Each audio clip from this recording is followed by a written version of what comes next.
क्या करेंगे सबसे पहले मशीन बेचने के टाइम पे, यहां से डिप्रिसिएशन यहां लेकर जाएंगे, कुछ मिस कर रहे हो। पिछले क्वेश्चन में तो ऐसे ही किया था। पिछले क्वेश्चन में आपने मशीन किस दिन बेची थी, 1 अप्रैल को। इस क्वेश्चन में मशीन किस दिन बेच रहे हो, बेचने से पहले क्या करोगे, 3 महीने का डिप्रिसिएशन और लगाओगे। लगाएंगे कि नहीं लगाएंगे, तो पहले 3 महीने का डिप्रिसिएशन लगाओ 1 जुलाई को by depreciation account. Straight line method है, टेंशन कोई नहीं है। स्ट्रेट लाइन मेथड में ये मशीन थी कितने की शुरुआत में, अच्छा 15% है बच्चे रेट, क्वेश्चन के एंड में देखना रेट 15% है ध्यान से। तो मशीन कितने की थी, 1,20,000 की।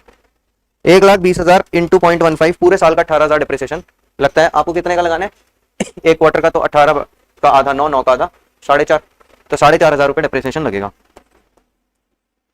ठीक है, ये भूलना नहीं, क्योंकि मशीन आपने यूज करी है यहाँ 3 महीने, तो डिप्रिसिएशन लगेगा।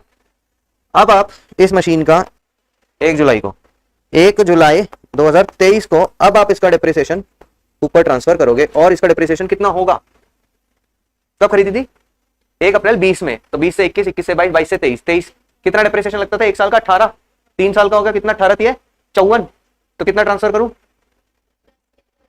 58,500, तो 54 तो 3 पूरे साल होगा और ये वाला पार्ट भी, तो 58,500 आप ट्रांसफर करोगे। कितना कितना हो गया, 54,000 प्लस 4,500 फॉर दिस ईयर।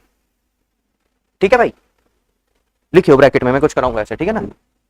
तो यहां पर 1 जुलाई 2023 को आएगा by provision for depreciation account 58,500, फिर आप इसको भेजो बाय बैंक अकाउंट कितने में, 50,000 में।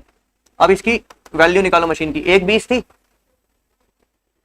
1,20 में से 50 कट गए तो 70 बचे, 70 में से 8,500 और गए तो 61,500, 61,500 की चीज 50,000 में गई है, तो कितने का लॉस आया, 11,500 का। तो by loss on sale of machine